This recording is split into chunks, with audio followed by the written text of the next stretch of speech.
আপনারা দেখছেন WB24 news, দিনে রাতে জনতার স্বার্থে।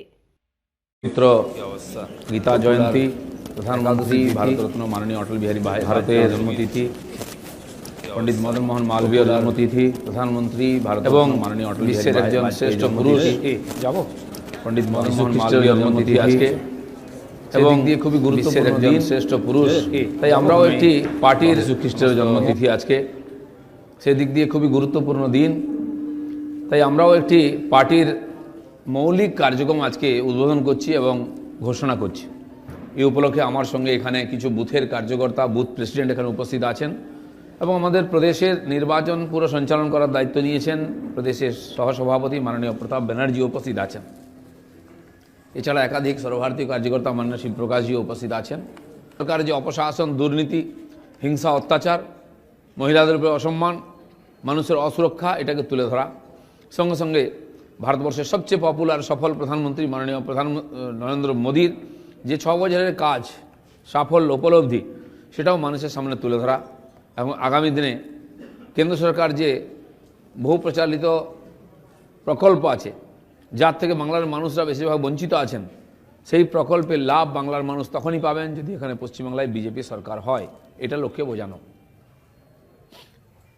বাড়ি বাড়ি যাওয়ার সময় আমাদের কর্মীরা হাতে কয়েকটি জিনিস নিয়ে যাবেন। আমরা আমাদের বুথ প্রেসিডেন্টের বাড়ি কোনো না কোনো নেতা যাবেন, বুথ প্রেসিডেন্টকে সম্মানিত করে তার বাড়িতে একটা প্লাকার্ড লাগাবেন। আমাদের কাছে কয়েকটি জিনিস আছে, আমি দেখাচ্ছি। সেই বুথ কমিটি সম্মানিত হয়ে গেলে আজ থেকে সেই অভিযান শুরু হচ্ছে। 27 তারিখ সম্মাননীয় প্রধানমন্ত্রীর মন কি বাত আছে। প্রত্যেকটি বুথে সেই অভিযান এবং সেই প্রোগ্রাম হবে। जहाँ तक সম্ভব স্ক্রিন লাগিয়ে, বক্স লাগিয়ে আমাদের পার্টির লোকেরা যেমন প্রধানমন্ত্রীর ভাষণ শুনবেন, সেরকম প্রত্যেক বাড়ি বাড়ি গিয়ে সাধারণ মানুষকে আমরা বলবো, আসুন প্রধানমন্ত্রীর মন কি বাতের অনুষ্ঠান আপনি অংশগ্রহণ করুন। প্রধানমন্ত্রী দেশের উদ্দেশ্যে যে বক্তব্য রাখছেন সাধারণ মানুষের জন্য, সেটা সবার শোনার দরকার। আজ যেমন কৃষকদের উদ্দেশ্যে তিনি আহ্বান করেছেন আর তাদের জন্য 18,000 কোটির প্রকল্প দিয়েছেন। এর আগে 1,10 কোটি টাকার যে প্রকল্প ঘোষণা করেছিলেন, যার পরিণামস্বরূপ ভারতবর্ষের 9 কোটি কৃষক আর 14,000 টাকা করে পেয়ে গেছেন। দুর্ভাগ্য আমাদের পশ্চিমবাংলার 73 লক্ষ কৃষক এই অনুদান থেকে বঞ্চিত হয়েছেন এই দুরবস্থার মধ্যেও। তাই প্রধানমন্ত্রীর যে উপলব্ধি, সেটা মানুষকে জানাবার দরকার আছে। বুথের কর্মীরা এর বাড়ি বাড়ি গিয়ে এটা করবেন এবং মন কি বাত অনুষ্ঠানের সম্প্রচারের মাধ্যমে সাধারণ মানুষকে এর সঙ্গে যুক্ত করবেন। তারা যখন মানুষের বাড়িতে যাবেন, তারা একটি এরকম ব্যাগ প্রত্যেক বুথ সভাপতিকে আমরা দেবো। তার মধ্যে কিছু সামগ্রী থাকবে, যেটা তারা এই গলায় একটি পাট্টা নিয়ে যাবেন। একজন বুথ সভাপতি আসুন, এখানে সামনে কে আছেন, নাম প্রথমটা বলুন উপরে। রিঙ্কু ঠাকুর, কোথায়? হ্যাঁ, আমার এই ডান দিকে আসুন, এদিকে। আমার হাতে তো দিয়ে দিচ্ছে, এগুলো নিয়ে তো বসবো, আসুন। এই গলায় এই পাট্টা নিয়ে যাবেন, পদ্মফুল মার্কা পাট্টা আছে। আমরা প্রত্যেক বুথ সভাপতিকে একটি ডায়েরি দেবো, আমার বুথ সবচেয়ে মজবুত। এতে নাম, বুথ নম্বর, বিধানসভা থাকবে। পুরো অভিযানের যে বিস্তৃত বিবরণ এর মধ্যে লিখবেন। ধরুন, মাস্ক দিচ্ছি পরার জন্য, স্যানিটাইজার ভারতবর্ষের কোম্পানির তৈরি। প্রত্যেক বাড়িতে যেখানে যাবেন, আমার বুথ সবচেয়ে মজবুত, সে বাড়িতে একটি স্টিকার লাগাবেন, এই গোল। আর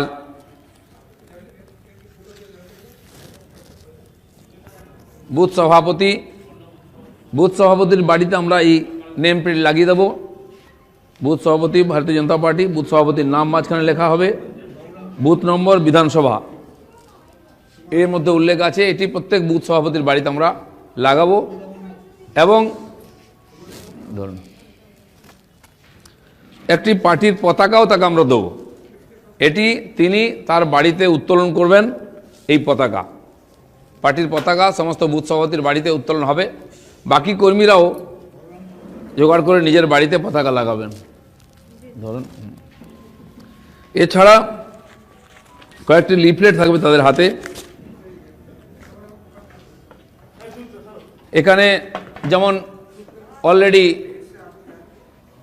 মেম্বারশিপ এই ভোটার লিস্ট সংশোধন হয়ে গেল, তাতে নূতন নাম জোড়ার জন্য যে ফর্ম সেটাও আছে, নাম ট্রান্সফার করার জন্য ফর্ম সেটাও আছে। এছাড়া মাননীয় প্রধানমন্ত্রীর যে চিঠি সেটা যেখানে পৌঁছানি আছে, আরেকটি পমপ্লেট আছে, আমার বুথ সবচেয়ে মজবুত, এই অভিযানের উদ্দেশ্য কি তাতে লেখা আছে। এবং আমাদের বুথ সভাপতিকে গাইডলাইন হিসাবে একটি পত্রক দিচ্ছি, বুথে করণীয় 23টি কাজের যে বিবরণ আছে সেটা আমরা তাদেরকে দিয়ে দিচ্ছি, তারা কি করবেন, বুথ সভাপতির কাজ কি সেটিও ওর মধ্যে আছে। এরকম একটা লিফলেটে একটা বান্ডিল দিচ্ছি আমরা, করণীয় কাজ থেকে আরম্ভ করে লোকের সঙ্গে সম্পর্ক করার উদ্দেশ্য কী আছে সেটা তারা বলবেন। এই সব কার্যক্রম এগুলো আমরা ওনাদেরকে দেবো, আর এই অভিযানের সময় জিনিসগুলো আমাদের কাজে লাগবে। আর নয় অন্যায়, যেমন আমরা অভিযান করেছিলাম, এর জন্য একটি উদ্বোধনী সঙ্গীতও নিশ্চিত করা হয়েছে, সেটা আপনাদেরকে এখানে শোনানো হবে। এবং ৭৮,০০০ বুথে এই কয়েকদিনের মধ্যে আমাদের কর্মীরা পৌঁছবেন। এর আগে গত সপ্তাহে আমরা ঠিক করেছিলাম যে ১৪,০০০ শক্তি কেন্দ্র আছে আমাদের, ৪, ৫, ৬ বুথ নিয়ে একটি শক্তি কেন্দ্র, মোটামুটি পঞ্চায়েত সমিতির যে এলাকা হয় সেটা, বা শহরেতে ওয়ার্ড, কলকাতার মতো বড় ওয়ার্ডে ভাগ করে ৫-৬টা বুথ, এই নিয়ে শক্তি কেন্দ্র। প্রত্যেকটি শক্তি কেন্দ্রে জনসভা, পথসভা করার আমরা কার্যক্রম দিয়েছিলাম। তো এক এক দিনে ১২০০-১৪০০ পর্যন্ত পথসভা আমাদের কর্মীরা করেছেন। এক এক জেলাতে ২০০-৩০০ পর্যন্ত তারা করেছেন। খালি শক্তি কেন্দ্র নেই, শক্তি কেন্দ্রে একাধিক সভাও করেছেন, সেখানে এই সমস্ত বিষয় তুলে ধরেছেন।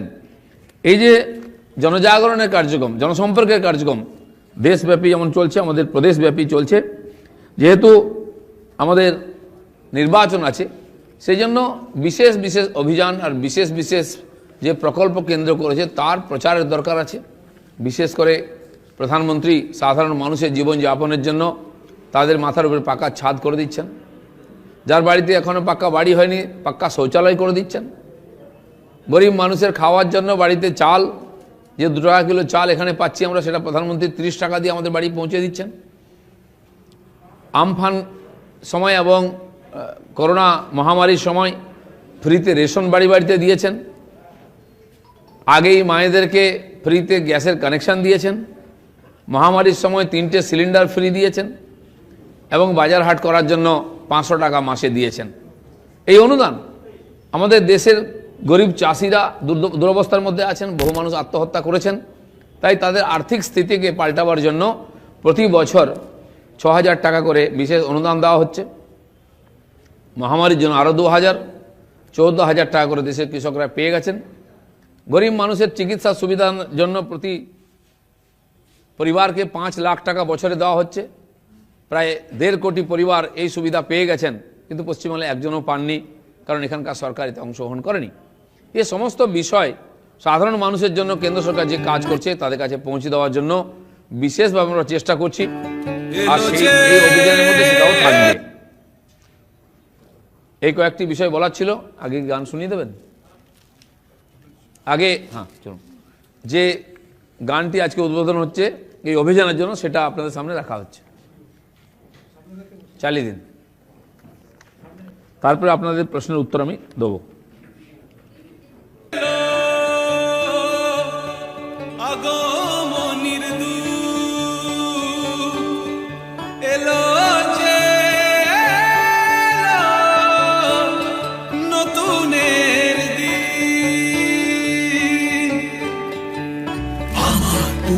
সবচেয়ে মজবুত আমার বুথ, সবচেয়ে মজবুত আমার বুথ, সবচেয়ে মজবুত আমার বুথ, সবচেয়ে মজবুত।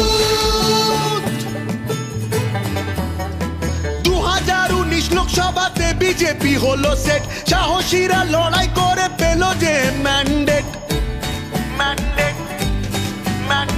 পশ্চিমবঙ্গ যখন রসাতলে গেছিল, পদ্ম ফুলের সৌন্দর্যে শান্তি ফিরে পেল।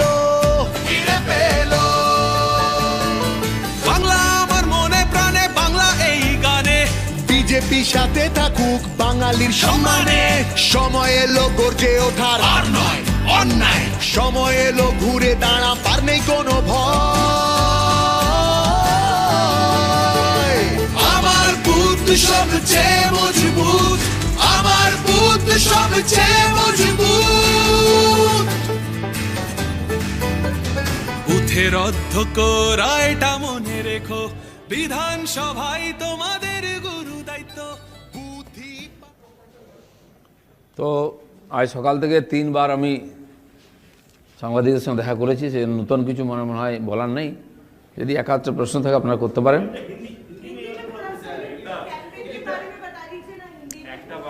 एक मिनट हिंदी। देखिए, आज एक विशेष अभियान बंगाल भाजपा की तरफ से हम शुरुआत कर रहे हैं। अभियान का नाम है मेरा बूथ सबसे मजबूत, बांग्ला में अमार बूथ सबसे मजबूत। जिस बूथ संगठन के आधार पर भाजपा पूरा देश में तथा दुनिया में सबसे बड़ी पार्टी के रूप में उभरी है। एक से एक राज्य में हमने सरकार बनाया है और लगातार 2 बार हम केंद्र में सरकार बनाए हैं। पिछले बार से ज़्यादा सीट और ज़्यादा वोट प्राप्त किया हम लोगों ने। उसी के आधार पर बंगाल में अगले चुनाव को देखते हुए हर बूथ तक संगठन को विस्तार करने के लिए और सशक्तिकरण करने के लिए मेरा बूथ सबसे मजबूत का अभियान शुरू हो रहा है। इसके लिए एक गाना भी हमने प्रस्तुत किया है और इसका नेतृत्व करने वाले हमारे बूथ के अध्यक्ष, उनको इस अभियान में जाके पहले हम सम्मानित करेंगे। उनके घर में उनका नेम प्लेट लगाएंगे, एक झंडा दिया जाएगा जो अपने घर में उत्तोलन करेंगे। उनको मास्क, सैनिटाइजर के साथ साथ एक स्टिकर दिया जाएगा, जिस घर में वो जाएंगे उसमें लगाएंगे। वोटर लिस्ट में जिन लोगों का नाम नहीं है, नाम उल्लेख करने के लिए और रजिस्ट्री करने के लिए वोटर लिस्ट में एक फॉर्म दिया जाएगा। जिनको नाम स्थानांतरण करना है, एड्रेस चेंज करके यहाँ लाना है, उनको भी एक दूसरा उसका फॉर्म दिया जाएगा। इस प्रकार से एक पट्टा दिया जाएगा भाजपा का कमल छाप के साथ, एक झोला के साथ ये सब दिया जाएगा साथ साथ। और हमारा बूथ सबसे मजबूत, इसका ऊपर एक करपत्र पम्पलेट बना है, वो भी दिया जाएगा। साथ साथ बूथ को सशक्तिकरण करने के लिए 23 काम का हमने निश्चित किया है, उसका एक पत्रक गाइडलाइन के तौर पर बूथ अध्यक्ष को दिया जाएगा। ये अभियान और कल से शुरू हो गया, आज घोषणा हो रहा है, कल से शुरू हो जाएगा और 78,000 बूथ बंगाल में जो है वहाँ तक हमारे कार्यकर्ता पहुँचेंगे। थोड़ा कुछ बूथ बाकी बचा हुआ है जहाँ कम्युनिटी नहीं है, लेकिन कोई ना कोई कार्यकर्ता वहाँ है जिन्होंने अभियान वहाँ तक पहुँचा देंगे। और बंगाल में भी जो पार्टी का विस्तार हुआ है, 2,30,00,000 वोट हमको लोकसभा में मिला है, इसके पीछे भी हमारे बूथ कार्यकर्ताओं का बलिदान और तपस्या है।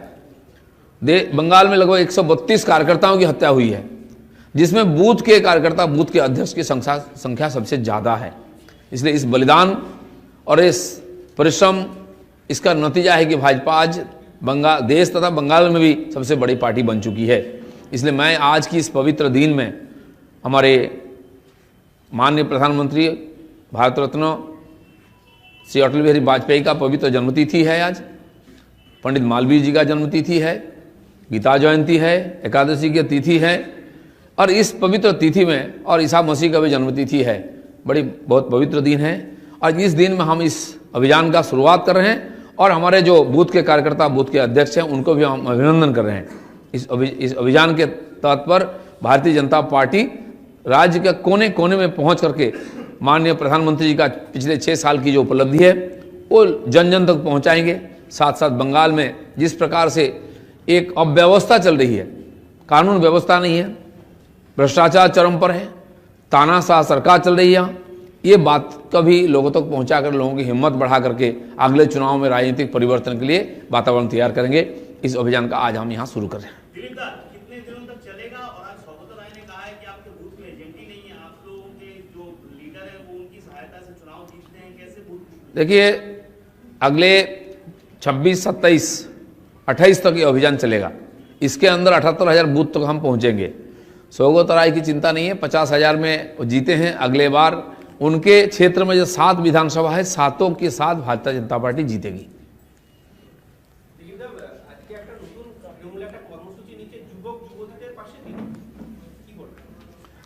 যুবক যুবতীদের পাশে দিদি, কিন্তু দিদির পাশে তার ভাইরা নাই। একটার পর একটা অভিযান লঞ্চ হচ্ছে কেবল মিডিয়ার জন্য। কিন্তু রাস্তায় তাদের লোকেরা বেরোচ্ছেন না। আমিও ঘুরে বেড়াচ্ছি সারা বাংলায়, আর বেরোচ্ছেন না এই জন্য কে কখন পার্টিতে আছে আর পার্টিতে নেই বোঝাই যাচ্ছে না। সকালবেলা একসঙ্গে চা খাচ্ছেন, দুপুরে গিয়ে বলছেন যে আমি টিএমসিতে নাই। দুপুরে একসঙ্গে খাবার খাচ্ছেন, বিকালে বলছেন যে আমার দম বন্ধ হয়ে যাচ্ছে, আমি টিএমসিতে থাকবো না। এই পরিস্থিতির মধ্যে এবং যেভাবে দুর্নীতি এবং হিংসা চলছে, যেভাবে কাটমানি রাজত্ব চলছে, সরকারি চাকরি দিতে টিচারদের চাকরি দিতে যেভাবে টাকা কালেকশন করা হয়েছে, আজকে সেই টাকা লোকে হিসাব চাইছে, ফেরত চাইছে, তাই নেতারা রাস্তায় বেরোচ্ছেন না। সেজন্য কেবল অভিযান ঘোষণা করার জন্য এর ব্যবহারিক প্রয়োগ কোথাও হচ্ছে না। আর যেটুকু হচ্ছে কেবল ডাটা কালেকশনের জন্য দুয়ারে দুয়ারে সরকারের নাম দিয়ে লোককে ডেকে তাদের কাছ থেকে ফোন নম্বর ডাটা নেওয়া হচ্ছে, যেটা নির্বাচনী প্রচারে কাজে লাগে। दादा सौगत राय ने कहा है कि केंद्र जो कृषकों को पैसा दे रही सीधे उनके अकाउंट में ट्रांसफर करके राज्य सरकार को दे, राजनीतिक लाभ के लिए भाजपा ऐसा कर रही है। देखिए, हम जानते हैं बार बार ये लोग आग्रह करें कि पैसा हमारे हाथ में दे दो। माननीय प्रधानमंत्री जी आए थे जब अम्फान तूफान हुआ, दूसरे ही दिन आकर पूरा निगरानी की और मुख्यमंत्री के हाथ में 1000 करोड़ दे के गए थे। उसका नतीजा क्या है सबको मालूम है, पैसा गायब हो गया। जिनकी बेचारे का घर टूट गया तो उनको नहीं मिला है, बाद में पता चला टीएमसी के कार्यकर्ताओं का अकाउंट में पैसा चला गया है। इस रेपुटेशन के कारण ममता बनर्जी को कोई विश्वास नहीं करता, ना तो हाथ में को पैसा देता है। पूरा देश में हर प्रदेश में अगर और केंद्र सरकार अकाउंट में भेजती है किसानों को, तो बंगाल में क्यों प्रॉब्लम है? क्योंकि यहाँ की जो काटमानी राज चलती है ना, हर सरकारी जो योजना चलती है उसमें काटमानी मिलता है। स्कूल कॉलेज से लेकर नौकरी में भर्ती में भी काटमानी चलती है। इसीलिए इस सरकार का हाथ में नहीं जाएगा। सुप्रीम कोर्ट ने भी चीफ मिनिस्टर को पूछा है, आप किसानों को क्यों वंचित कर रहे हैं, उनका हक कब देंगे? उनके पास उत्तर नहीं है। उल्टा वो माननीय केंद्रीय गृह मंत्री से प्रश्न पूछते हैं, चिट्ठी लिख के कि 8,500 करोड़ रुपया हमारा हक बनता है, 2 साल का आप दे दीजिए, हम किसानों को दे देंगे। लेकिन किसान उन लोगों का भी मुख्यमंत्री पर भरोसा नहीं है कि उनके हाथ पर पैसा आएगा तो किसान को मिलेगा। इसीलिए बार बार वो आग्रह करने का बाद भी केंद्र सरकार नहीं दिया है। जब भाजपा की सरकार यहाँ आएगी, किसानों का हक सुरक्षित रहेगा। अब पिछले जो लोकसभा चुनाव के नतीजे थे उसमें हमने देखा कि भाजपा ने नॉर्थ बंगाल और जो पश्चिमांचल है वहां पर अपना स्ट्रॉन्ग होल्ड बनाया है, लेकिन अभी भी साउथ बंगाल में स्ट्रॉन्ग नहीं है बीजेपी। साउथ बंगाल के लिए क्या अलग कोई रणनीति ले रहा है बीजेपी? देखिए, हमने 18 सीट जीती है, नॉर्थ बंगाल में 7 है और साउथ में 11 है, और 2-3 सीट थोड़ी थोड़े वोट से हम हार गए हैं। इसलिए ऐसा नहीं है कि ये बात सही है कि नॉर्थ बंगाल में हमारा सांगठनिक जो मजबूती पहले से ही ज़्यादा है। पिछले चुनाव में 2014 में नॉर्थ बंगाल में हमको 19% वोट मिला था और साउथ में 12-13%। लेकिन आज पंचायत चुनाव में जो हिंसा हुई है, लोगों ने अपना मताधिकार नहीं कर पाए हैं, उसका परिणाम हुआ साउथ में भी लोगों ने भरपूर प्रयास किया और 6-6 लाख तक एक लोकसभा में वोट हमको मिला है। थोड़े वोट में हम हार गए जरूर, लेकिन वोट का परसेंटेज बहुत बड़ा है और 11 सीट इसलिए हम जीते हैं साउथ में। और जो कमियां हैं उसको पूरा करने के लिए इस प्रकार अभियान हमने शुरू किया है, मेरा बूथ सबसे मजबूत। और इसके आधार पर पार्टी का जो जड़ वो मजबूत हो रही है, विस्तार भी हो रही है। इसका नतीजा हमको मिलेगा विधानसभा चुनाव में।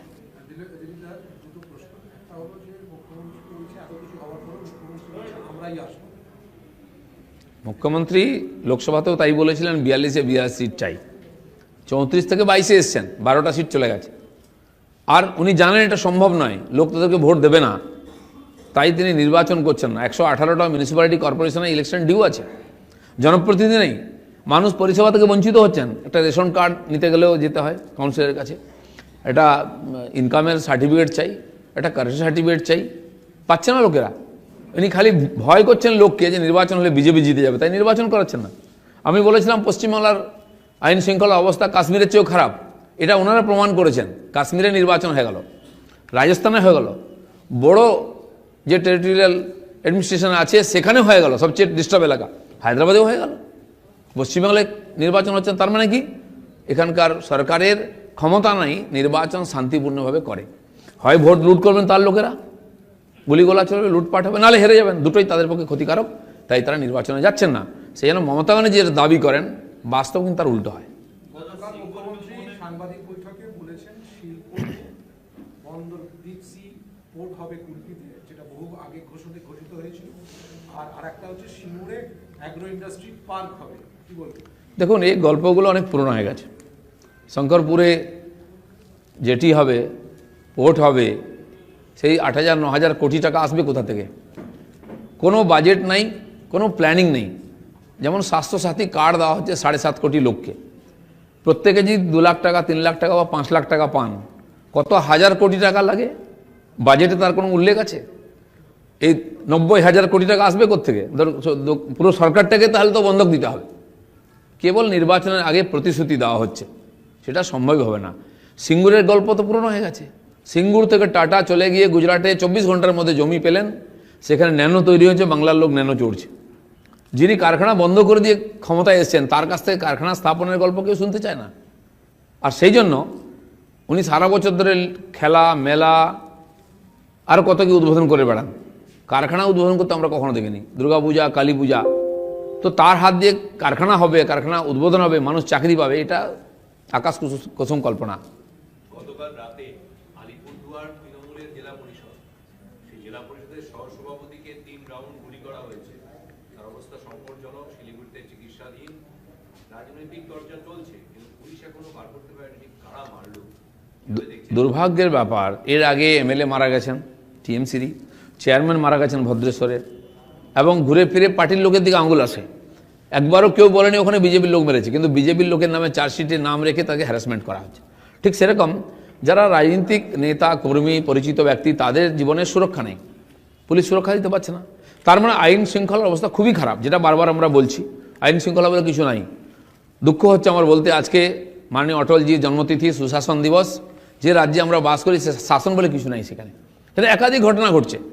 তো রাজনৈতিক নেতা যারা খুবই গুরুত্বপূর্ণ, যাদের হয়তো সুরক্ষাও দিয়েছেন অনেক জায়গায়, তাদের জীবন সুরক্ষিত নয়। তো পশ্চিমবাংলার সাধারণ মানুষ, মহিলারা কী অবস্থায় আছেন এখান থেকে বোঝা যাচ্ছে। তো সেই জন্য ব্যক্তি যেই হোক, সমাজের প্রত্যেকটি মানুষের জীবন গুরুত্বপূর্ণ, মূল্যবান, তার রক্ষার দায়িত্ব সরকারের। যদি না রক্ষিত হয়, সরকার ব্যর্থ ধরে নিতে হবে। দিলীপদা, এটা আপনি একটু হিন্দিতে বললেন। সৌগত রায় যে অভিযোগটা করেছে কৃষি নিয়ে, যে রাজ্যে কেন ফার্মার্সদের দেওয়া হচ্ছে না, আর সেখানে যদি দেওয়া যদি হতো তাহলে কৃষকরা কত পেত, যদি একটু কেন্দ্রীয় প্রকল্পটা। শুনুন, কেন্দ্র সরকার যে প্রকল্প জারি করেছেন সেটা সারা দেশের জন্য। 135 কোটি মানুষ সেই প্রকল্পের আন্ডারে আসছেন। সেরকম কৃষকদের ব্যাপারে তার একটা তালিকা আছে, রাজ্য সরকার তালিকা পাঠাবেন কৃষকদের, যার জমি আছে, তিনি বছরে 6,000 টাকা পাবেন। আর এই জন্য এই টাকা দেওয়া হচ্ছে। আমরা গত বছর কৃষকরা এখানে আলু চাষ করেছিলেন, 5 টাকা করে কিলো বিক্রি করেছিলেন। আজকে সে আলু খাওয়ার জন্য তাদের 45 টাকা কিনতে হয়েছে। 5 টাকায় 1 টাকা লাভ ছিল প্রতি কিলো, আজকে 40 টাকার কাটমানি হয়ে যাচ্ছে। ধান কেন্দ্র সরকার গত বছর 1720 টাকা সহায়ক মূল্য দিয়েছিল, কৃষকরা 1200 টাকার বেশি পান না। কেনই 500 টাকা তারা বঞ্চিত হচ্ছেন? পেঁয়াজ গতবারে 2 টাকা 3 টাকা বিক্রি করেছেন আমাদের কাটোয়া এলাকার চাষিরা, সুসাইড করেছেন। সেই পেঁয়াজ আমাদের 80 টাকা খেতে হয়েছে। এই যে ফারাকটা কেন হচ্ছে? আর এই কারণে চাষিরা যাতে ঠিক সময় চাষ করতে পারেন, বীজ, সার, বিষ কিনতে পারেন, জল দিতে পারেন, তাই জন্য তাদেরকে একটা অ্যাডভান্স টাকা দেওয়া হয়েছে কৃষক সম্মান নিধি নাম দিয়ে, যাতে চাষটা ঠিক সময় শুরু হয়। সেটা থেকে মমতা ব্যানার্জি 2 বছর ধরে বঞ্চিত করছেন বাংলার কৃষকদেরকে। মহামারীর সময় মাননীয় প্রধানমন্ত্রীর নির্দেশে আরও 2,000 টাকা প্রতি কৃষক পরিবারকে দেওয়া হয়েছে। ভারতবর্ষের 9 কোটি পরিবার এই টাকা পেয়ে গেছেন। 1,10,000 কোটি টাকা সব মিলে ডিস্ট্রিবিউশন হয়ে গেছে। 14,000 টাকা প্রতি পরিবার পেয়েছেন কৃষকরা। পশ্চিমবাংলায় 73 থেকে 75 লক্ষ এরকম পরিবার আছেন যারা এর অধিকারী, তারা একজনও পাননি। তাই আর সমস্ত রাজ্যগুলি মেনে নিচ্ছে এটা, তারা টাকা পাচ্ছে। কিছু রাজ্য যেটা আমাদের বিরোধী সরকার শাসিত, তারাও পাঞ্জাবের মতো রাজ্য মেনে নিচ্ছে, যেখানে কৃষক আন্দোলন করা হচ্ছে। তারা বুঝে গেছে যে কৃষকদের বঞ্চিত করা ঠিক হবে না। কিন্তু পশ্চিমবাংলার এই যে 75 লক্ষ পরিবার একজনও পায়নি, এদের জন্য কেন আলাদা আইন হবে? সেই জন্য আমরা বলছি যে আপনি যদি টিকে দিতে চান আরও 5,000 টাকা আপনি দিন, কিন্তু কেন্দ্র সরকারের 6,000 টাকা থেকে কেন বঞ্চিত করছেন, আজকে এই প্রশ্নের উত্তর দিতে হবে। তাই তারা কৃষক আন্দোলনে বাংলায় করছেন না, দিল্লিতে গিয়ে ছবি তুলছেন। আমি মমতা ব্যানার্জিকে, তার নেতাদেরকে চ্যালেঞ্জ করছি, হিম্মত থাকলে 10,000 কৃষকের কলকাতায় একটা র্যালি করে দেখান। আমরা 50,000 কৃষকের র্যালি করে দেখাবো। পশ্চিমবাংলায় প্রায় 25 লক্ষ কৃষককে নিয়ে আমরা বিধানসভা স্তরে র্যালি করেছি। কৃষকরা মোদির সঙ্গে আছেন, তারা খুব খুশি আছেন। প্রায় 140 বছর পরে এই কৃষি আইন সংশোধন হয়েছে কেবল কৃষকদের স্বার্থে, কিন্তু দালালরা তাদেরকে হক পেতে দিচ্ছে না বলে আন্দোলন করছেন। আর যারা কৃষকদের স্বার্থের বিরোধী আছেন, তারা তাদের সঙ্গে ছবি তুলছেন। ব্যাংকের অ্যাকাউন্ট পদ্ধতিগতভাবে রাজ্য সরকার সেই কৃষকদের নাম অ্যাকাউন্ট পাঠাবে, কেন্দ্র সরকার সেখানে টাকা পাঠিয়ে দেবেন। সব রাজ্যে তাই হচ্ছে, 9 কোটি লোক পেয়ে গেছেন। পশ্চিমবাংলার লোককে বঞ্চিত করা হচ্ছে কেন? কারণ এখানে যে কাটমানি চলছে, এতে পশ্চিমবাংলার টিএমসি এবং তার নেতারা কাটমানি খেতে পারবেন না, তাই এটাকে বিরোধিতা করছেন। এটা সম্পূর্ণভাবে কৃষক বিরোধী স্টেপ। ঠিক আছে, ধন্যবাদ।